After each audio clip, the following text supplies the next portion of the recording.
வணக்கம். இந்த ஆகஸ்ட் மாதம் வந்து கும்பராசிக்காரங்களுக்கு பார்த்தோம்னா பெரும்பாலும் கிரக சூழ்நிலைகள் வந்து பார்த்தோம்னா எல்லாமே ஒரு சாதகமான ஒரு சூழ்நிலையில் இருக்கிறத விட ஒரு கொஞ்சம் பாதகமாக ஆக்சுவலாக அடிப்படையாக கும்பராசிக்காரங்களுக்கு நல்ல ஒரு சூழ்நிலையை நோக்கி போயிட்டு இருந்தாலும் இந்த ஆகஸ்ட் மாதம் வந்து ஃபஸ்ட்டு 15 டேஸ் கொஞ்சம் டென்ஷன் கொடுத்துட்டு அதுக்கப்புறம் ரிலீஃப் கொடுக்குற ஒரு நாட்களாக இருக்கும். அதுக்கு வந்து பார்த்தோம்னா ஃபஸ்ட்டு 15 டேஸில் என்ன டென்ஷன் அப்படி இருக்குன்னு பார்த்தோம்னா 6ல் சூரியன் செவ்வாய் நீச்சமாக இருக்கிறதுனால 7ஆம் சூரியனும் செவ்வாய் கவர்மெண்ட் விஷயங்கள், அப்புறம் வந்து பிரதர்ஸ்குள்ளே இருக்கிற ஒரு டிஸ்பியூட்ஸு, இல்லை உடம்பு கொஞ்சம் வீக் ஆகுது, இந்த மாதிரி விஷயங்கள் கும்பராசிக்காரங்களுக்கு நிறைய பாதிப்பு ஏற்படும். 6ஆம் இடம்ன்றது சரீரம் நோய் அது சம்மந்தமான விஷயத்தினால எமாசியேஷன் சொல்லுவாங்க. பாடி எக்ஸாஸ்ட் ஆகிற நேரமாக இந்த 6ஆம் இடத்துல எல்லாருக்கும் இருக்கும். ஆனால் பணம் இந்த மாதிரி விஷயத்தில் பணவரவு இந்த விஷயத்தில் ஒரு அதிர்ஷ்டகரமான மாதமாக பெரும்பாலும் இந்த ஆகஸ்ட் மாதம் வந்து கண்டிப்பாக அமையக்கூடிய வாய்ப்பு இருக்குது. சுக்கிரன் 5ஆம் இடத்துல இருந்து ஒரு நல்ல ஒரு பொசிஷனில் இருக்கிறதும், அதுக்கப்புறம் மாத கடைசியில் சுக்கிரன் வந்து 6ஆம் இடத்துக்கு போகிறதும், 7ல் பெரும்பாலும் புதன் இருக்கிறதும், 8ல் இருக்கிற குரு வந்து தனஸ்தானத்தை பார்க்குறதும் 12ஆம் இடத்தையும் பார்க்கறதுனால இந்த ஆகஸ்ட் மாதத்தில் எதிர்பாராத விதத்தில் வந்து எல்லா கும்பராசிகளுக்கும் பணவரவும் இல்லை தேவையான அளவுக்காவது அவங்க எதிர்பார்க்குற பணவரவும் கண்டிப்பாக கிடைச்சே தீரும். இது வந்து ஆகஸ்ட் மாதத்தில் நடக்கிற விஷயங்கள். ஆனால் 6ல் சூரியன் இருக்கிறது செவ்வாய் நீச்சம் இருக்கிறது வந்து நிறைய பேர் வந்து ஜாண்டிஸ் இந்த மாதிரி வந்து லீவர் டிஸார்டர்ஸ் இல்லைனா வந்து ஒரு இதெல்லாம் வந்து நம்ம டிசீஸை பற்றி சொல்கிறோம்னாலே அதுக்குண்டான ஏஜ் அதுக்குண்டான பீப்புள்ஸ்க்கு அது அஃபெக்ட் ஆக வாய்ப்பு இருக்குது. ஜென்ரலாக ஹெல்த்தை வந்து ஜாகிரதையாக பார்த்துக்க வேண்டிய ஒரு காலகட்டமாக எல்லா கும்பராசிக்காரங்களுக்கும் இருக்கும்.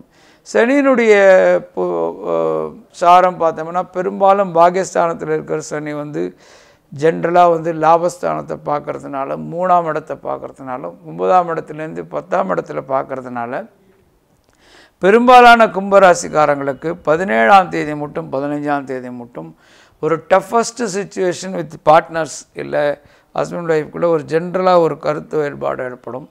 இதுலேருந்து அவங்க வந்து ஒரு 17ஆம் தேதிக்கு அப்புறம் பார்த்திங்கன்னா சூரியன் வந்து 7ஆம் இடத்துக்கு ஆட்சியாக வரதும், அதே நேரத்தில் வந்து ராகு கேது இவ்வளோ நாள் இருந்து அவங்களுக்கு வந்து தொல்லை கொடுத்துட்டு அந்த 1.5 வருஷமாக இருந்த ராகு கேத்து வந்து ராகு 6ஆம் இடத்துக்கு போகிறதும் 12ல் கேத்து வருதுன்னு பார்த்தா ஆகஸ்டினுடைய பிற்பகுதி 17ஆம் தேதிக்கு அப்புறம் எல்லா கும்பராசிக்காரங்களுக்கும் ஒரு மன நிம்மதியும் புண்ணியக்ஷேத்திரத்துக்கெல்லாம் போயிட்டு வரதும் ஒரு நிம்மதியான தூக்கமும் ஏற்பட்டு சந்தோஷமான இருக்கக்கூடிய ஒரு காலகட்டங்களில் எல்லா கும்பராசிக்காரங்களும் ஆகஸ்ட் 17ஆம் தேதிக்கு அப்புறம் கண்டிப்பாக எல்லா விதமாகவும் அவங்களுக்கு அமையும். இந்த சனியினுடைய நான் தொல்லை எப்படி இருக்குன்னா பெரும்பாலும் இது வில் அஃபெக்ட் த பேரண்ட்ஸ். 9ல் சனி இருக்கிறப்போ எல்லா கும்பராசிகளும் அவங்களுக்கு தாய் தந்தை இருந்தால் அவங்கள கவனமாக பார்த்துக்கிறது நல்லது. அப்படி இல்லாத பட்சத்தில் வந்து அவங்களுடைய மாமனார் இல்லை மாமியார் எல்டர்ஸ் அவங்கள பார்த்துக்கிறது ரொம்ப அவசியமானது ஒன்று. ஸோ இதை வந்து ஒரு காஷியஸாக எடுத்துக்கிட்டோம்னா அவங்க எல்லாருமே எல்லா விஷயத்தையும் சாதிக்கலாம். அவிட்ட நட்சத்திரம் கும்பராசியில் பிறந்தவங்களுக்கு பார்த்தோம்னா இந்த மாதம் வந்து ஒரு கூடுதல் நன்மையாகவும் ஒரு கூடுதல் ஒரு சக்ஸஸ்ஃபுல்லான மாதமாகவும் இருக்கும். எதிர்பார்த்தபடி வருமானம் வரும் அப்படின்றது நினச்சாலும் அவங்களுடைய ஆரோக்கிய விஷயத்தில் கொஞ்சம் கவனமாக இருக்கிறது தேவை. ஏன்னா அந்த ஃபிசிக்கலி எக்ஸாஸ்ட் ஆகிறது இல்லை ஒரு எமாசியேஷன் அப்படின்ற ஒரு சூழ்நிலை அவங்களுக்கு ஏற்படக்கூடிய இது இருக்குது. ஸோ ஒரு காஷன் இருக்கிறது நல்லது.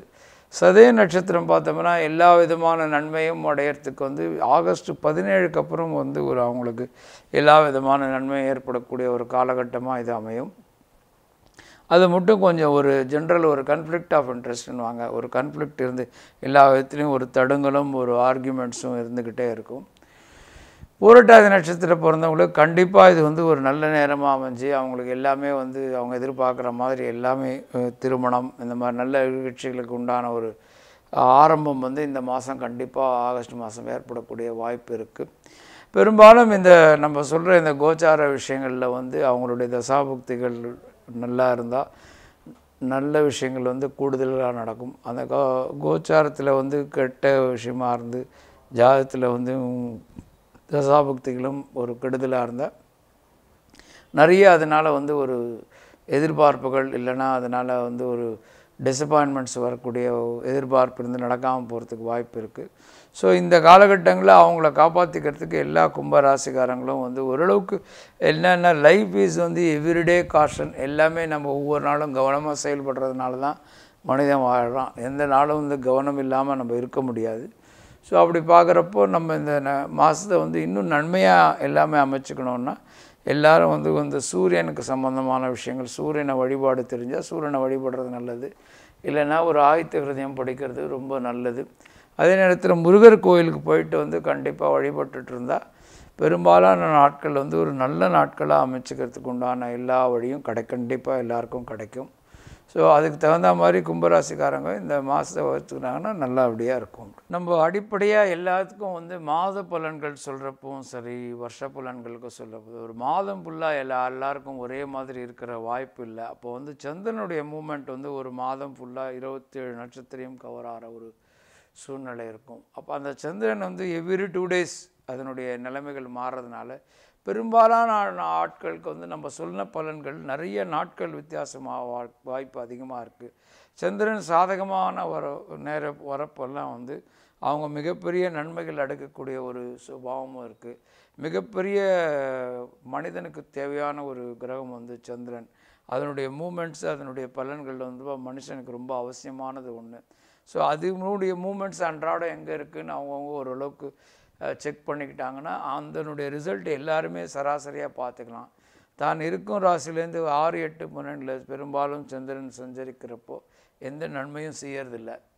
ஸோ மற்ற ராசிகளை வரப்போ 1, மற்றபடி 1, 2, 3, 4, 5, அப்புறம் வந்து 7, அப்புறம் 9, 10, 11 வரப்போ பெரும்பாலான நன்மைகள் வந்து நடக்கிறதுக்கு நிறைய சாத்தியக்கூறுகள் உண்டு. அந்த சந்திரன் மற்ற கிரகத்தை கூட சேர்றப்போ இன்னும் நிறைய என்னுடைய பலன்கள் வித்தியாசப்படுறது உண்டு. ஸோ அன்றாடம் காலையில் அவங்கவுங்களுக்கு முடிந்தால் ஒரு முக்கியமான வேலையை ஆரம்பிக்கணும். இது என்ன ஒரு சூழ்நிலையும், ஒரு சூழ்நிலையில் எவ்வளோ கெடுதலாக இருந்தாலும் அந்த சூழ்நிலையிலேருந்து வெளில வரத்துக்கோ இல்லை எவ்வளோ நல்ல விஷயமா இருந்தாலும் ஒரு புதிய விஷயம் ஆரம்பிக்கிறப்போ சந்திரனுடைய நிலையை தெரிஞ்சுக்கிட்டு ஆரம்பித்தா எவ்வளோ பெரிய வெற்றியானாலும் அடையலாம். அது ரொம்ப முக்கியமான ஒரு பாயிண்ட் வந்து எல்லோரும் தெரிஞ்சுக்கணும். ஸோ எனக்கு 7 நாட்டு சனி நடக்கிறது அப்படின்னு சொல்லிட்டோ இல்லை மற்ற சாதகமாக இல்லையோன்றது எல்லாத்தையும் தள்ளி போடுறத விட சந்திரன் உங்களுக்கு அன்றைக்கி சாதகமாக இருந்தால் அந்த காரியம் கண்டிப்பாக உங்களுக்கு வெற்றியை கொடுக்கறதுக்கு உண்டான நேரமும் எல்லா சூழ்நிலையும் அமைச்சு கொடுக்கும். ஏன்னா சந்திரன் நம்மளுடைய மனக்காரகன் மட்டும் இல்லாமல் நம்ம சரீரக்காரகனாகவும் இருக்கிறார். ஸோ அவருடைய மூமெண்ட், சந்திரனுடைய மூமெண்ட் தெரிஞ்சுக்கிட்டு செயல்பட்டால் வெற்றி கண்டிப்பாக கிடைக்கிறதுக்கு உண்டான வாய்ப்பு எல்லாருக்கும் இருக்குது.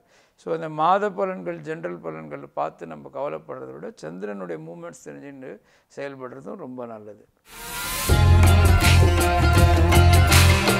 இந்த ப்ரோக்ராம் உங்களுக்கு பிடிச்சிருந்தா கண்டிப்பாக பக்கா டிவியை வந்து லைக் பண்ணுங்கள், எல்லாருக்கும் ஷேர் பண்ணுங்கள். கண்டிப்பாக பக்கா டிவியை சப்ஸ்கிரைப் பண்ணுங்கள். If you like this programme please like it, share it, definitely subscribe it.